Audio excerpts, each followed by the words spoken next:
काव्या का आज का एपिसोड भाई जिस तरीके से एंड हुआ है, मैं सीरियसली एक्सपेक्ट कर रहा था। अरे यार और दिखा दो, ये दिखा दो कि काव्या आदि को आवाज दे रही है, आदि इतना सा दिखा दो, बस इतना सा दिखा दो यार। बट नहीं, ऐसी जगह पर इन लोगों ने एपिसोड की एंडिंग करी है, ऐसी जगह पर एपिसोड की एंडिंग करी है कि भाई क्या कहें।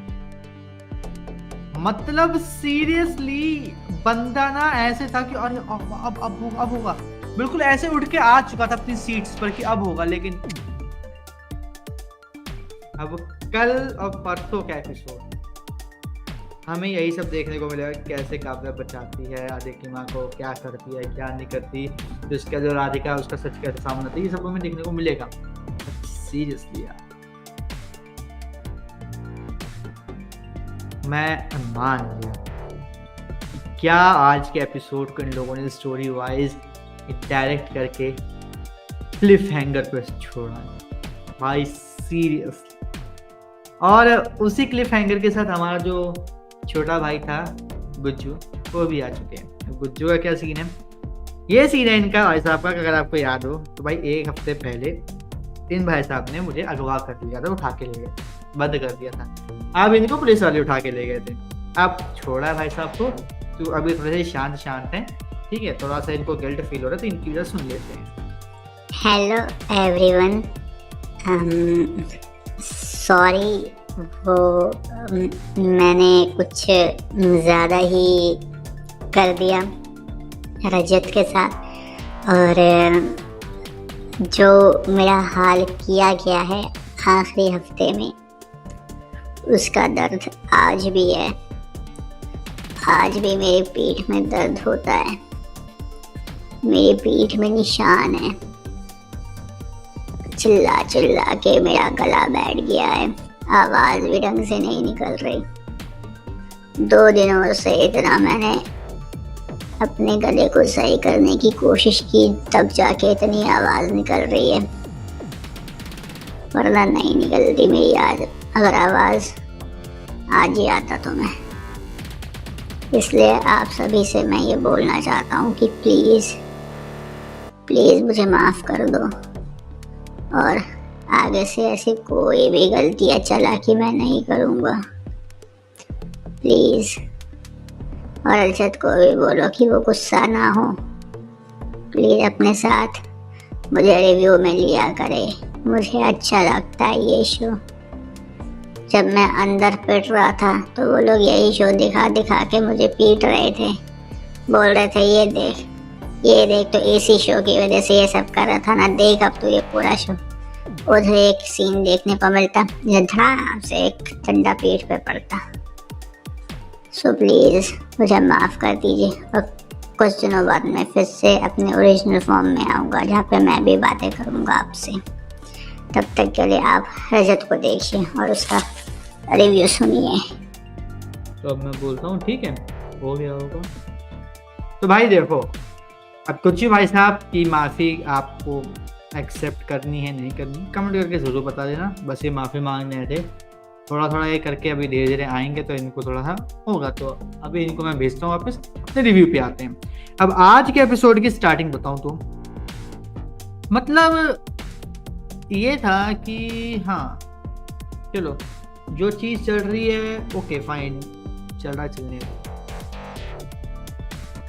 बट काव्या ने आदि की मम्मी को रोका, थोड़ा सा अनएक्सपेक्टेड हुआ। मुझे ये लगा कि आदि की मम्मी बताएंगे सब कुछ और कोई विश्वास नहीं करेगा, फिर ड्रामा होगा, फिर दोनों ठंडे हो जाएंगे। बट यहाँ पे ऐसा नहीं हुआ। काव्या ने रोका, मंदिर ले गई थी शायद, वहाँ पे उससे बात की। अब वहाँ पर जो लेटर एक दिन पहले गिरा था वो अभी भी वहीं पर ही है। बेचारा पता नहीं कैसा लेटर है, वो उस घर में घूम रहा है, लेकिन किसी ने उसको पकड़ा नहीं, उठा के फेंका नहीं, न किसी के पैरों में आने की दबा। वो उसके हाथ आता है, वो पढ़ती हैं सब, वो सब पढ़ ही रही होती, तभी राधिका आती है, मुंह बंद करके उनको साइड में ले जाती है। यहाँ पे होती काव्या, थोड़ा सा आप गई होती है बाहर, फिर अंदर आते तो देखते हैं आंटी है नहीं यहाँ पे। वो क्या करती है, वो आदि की मम्मी को राधिका कमरे में ले जाके बंद कर देती हैं।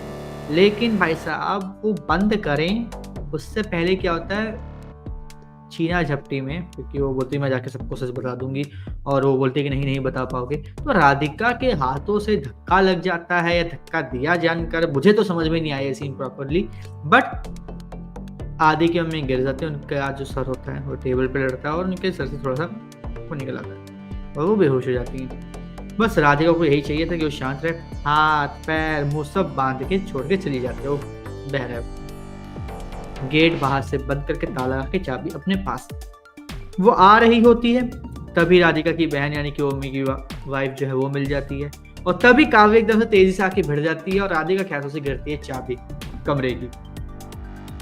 अब राधिका की बहन पूछती चाबी किस चीज की है, तो ताले की है, तो कौन चला रहे, कोई नहीं चला, चलो चलो चलो जल्दी चलो, वो शादी के लिए लेट हो, चलो चलो, वो निकल जाती है अपनी बहन को लेकर। दूसरी तरफ वो शादी कर रहे होते हैं आदि और राधिका। आदि बहुत देर से मतलब नोटिस कर रहा होता है कि मम्मी नहीं दिख रही। मम्मी बोलता है कि उठो मत मंडप से, मैं देखता हूँ मम्मी का है। तो राधिका बोलती है कि वो अभी मुझे मम्मी मिली थी तो वो बोल रही थी कि मुझे फेरों के लिए बुलाना मत। ठीक है, राधिका उधर शादी कर रही है, काव्य दूसरी तरफ उस शादी को देख के काफी ज्यादा हर्ट हो रखी थी, लेकिन उसकी मम्मी का फोन आता है। बट यहाँ पर तब तक घरवा में सबको पता चल चुका काव्य कि भाई शादी के लिए ऐसे ऐसे गई है कि ये पूरा सीन है, लेकिन ये नहीं पता कि आदि के पप्पा जी यानी कि गिरिराज प्रधान ने उसको ये शर्त दे के आदि से दूर रखा है कि अगर तुम दूर रहोगी आदि से तो आदि बचा रहेगा, आदि की जो जिंदगी है वो सही रहेगी, वो बाहर आ जाएगा जेल से। अब यहाँ पर क्या होता है, काव्य का फोन और काव्य के पास फोन आता है उसकी मम्मी का। उसकी मम्मी को पता है क्या फील कर रही है वो, उसकी मम्मी से बात होती उससे पहले मयंक आता है, मयंक लेता है फोन और काव्य को नहीं पता कि अपनी मम्मी से बात कर रही है।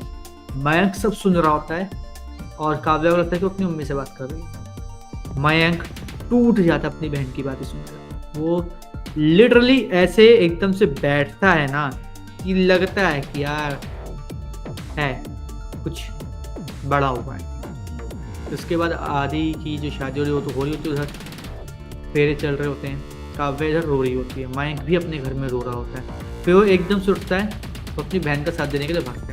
अब यहाँ पे मुझे एक चीज मतलब थोड़ी सी कई बार लगता है कि आखिर ऐसा क्यों, और वो ये कि माँ बाप दोनों ये पूछ रहे अपने बेटे से कि बेटा तू कहाँ जा रहा है, काव्या की मदद करने जा रहा है, क्यों जा रहा है और रो क्यों रहा है।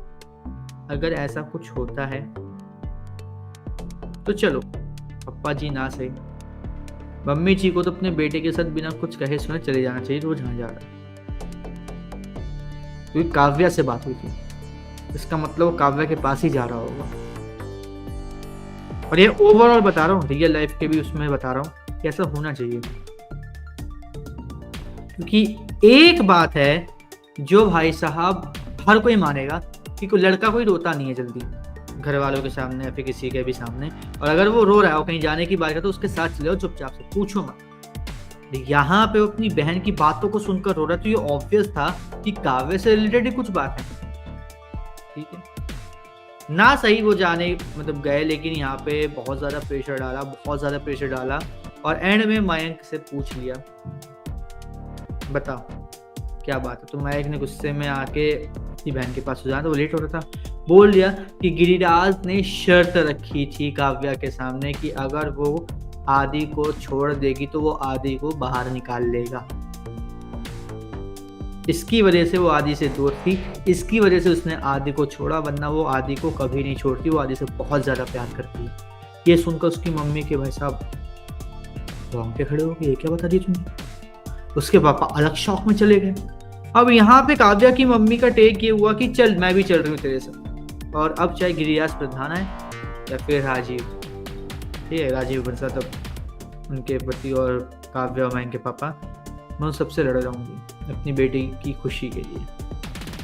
बस फिर क्या, मयंक और काव्या की मम्मी मयंक की मम्मी बैठते हैं साथ में स्कूटी पर, निकल जाते हैं घर। गिरिराज के स्टिकर भी लगा होता है IAS का, सबसे बड़ी बात स्कूटी पे मैंने यही देखा, तो IAS का स्टिकर भी लगा हुआ है। अब इसकी वजह से क्या होता है, इसकी वजह से घर में राजीव अकेला रह जाता है, मतलब काव्या के पापा। दूसरी तरफ काव्या के कानों में बात आती है कि आदि ने पूछा मम्मी कहाँ है, तो राधिका ने बोला कि मम्मी है नहीं, क्योंकि उन्होंने बोला कि बुलाना मत। अब यहाँ पे काव्या के दिमाग में ये चीज़, तो ऐसा तो हो ही नहीं सकता कि आदि की मम्मी जाए ना पैरों में।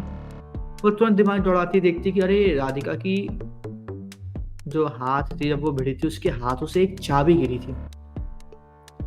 अब वो यहाँ से उठती है, सोचती कहाँ की चाबी होगी, किस चीज़ की चाबी होगी। वो देखते सामने कमरा है, इसमें ताला लगा है। वो खटखटाती है, सोचती कि शायद कोई अंदर से क्यों कोई भी आवाज़ आए, नहीं आती। कोई रिस्क नहीं लेना, शादी चल रही है। टेबल लगाती है खड़े होके। ऊपर उसमें अच्छी बात है कि एक मतलब ऐसा वो खिड़की टाइप की है, उसको ऐसे हाथ मार के झाँक कर देखती है, अंदर दिख जाती है, क्योंकि राधिका बिल्कुल गेट के सामने छोड़ के चली गई थी। जैसे यह है गेट और यहाँ पे हैं आदि की मम्मी, बस इतना डिस्टेंस छोड़ के चली गई। अब यहाँ पे काव्या कहता है आदि की मम्मी को देख के शॉक। उधर राधिका जो चाबी थी वो चाबी हवन कुंड में वो फेंक देती है, अग्निकुंड में। अग्निकुंडी कहते हैं, हाँ। अब यहाँ पे आदि अपना मतलब इमोशंस में था कि मैं काव्या से प्यार करता हूँ, मैं इससे शादी कर रहा हूँ मजबूरी में, ये सब चल रहा है उसके दिमाग में।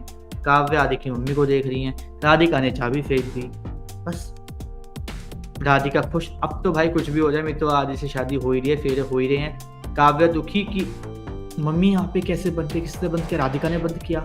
आदि वहाँ पे इस दुख में है कि मेरी जो काव्या थी उससे शादी नहीं हो पा रही हो। मतलब बड़ा अजीब सा इसका साइकिल है। अब यहाँ पे जो दूसरी साइड है वो ये इंटरेस्टिंग है कि अब आदि की काव्या से शादी कैसे होगी, किस बेसिस पर होगी, किस वजह से, क्या रीजन होगा तो शादी होगी काव्या। दूसरी चीज, अब यहाँ पर गिरिराज प्रधान किसका साथ देंगे, राधिका का कि अपनी पत्नी का, सबसे बड़ा सवाल।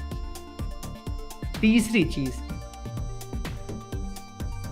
आदि की शादी हो जाएगी काव्या के साथ, काव्या के घर वाले क्या उस टाइम मौजूद होंगे या नहीं होंगे। पापा तो नहीं होंगे क्योंकि मयंक को मम्मी तो आ चुकी, तो हाँ चांसेस है कि मयंक को मम्मी हो, पापा ना हो।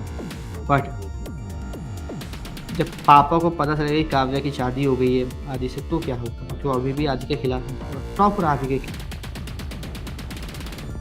ये चीज़ें कुछ हैं जो मेरे अकॉर्डिंग काफ़ी ज़्यादा एक एक्साइटमेंट क्रिएट करके रखती है, क्योंकि यही प्रोमो लगातार एक हफ्ता हो गया, अभी दूसरा हफ्ता शुरू हो चुका है, रिपीट पर चल रहा है। तो देखते हैं आने वाला एपिसोड कैसे होता है, क्या होता है, किस तरीके से। लेकिन भाई सच बताऊँ, आज का एपिसोड में मुझे बड़ा माइंड ब्लोइंग लगा, बड़ा अमेजिंग लगा, बहुत ज़्यादा मज़ेदार लगा। इसलिए भाई अब आप हमें कमेंट करके ज़रूर बताइएगा कि आज का एपिसोड आपको कैसा लगा। और इसी तरीके से काव्या के आने वाले हर एक एपिसोड के रिव्यू से जुड़े रहने के लिए चैनल को सब्सक्राइब कर लीजिए, बेल आइकन को दबा लीजिए, ताकि आपसे मिस ना हो काव्या के आने वाले किसी भी एपिसोड का कोई भी लेटेस्ट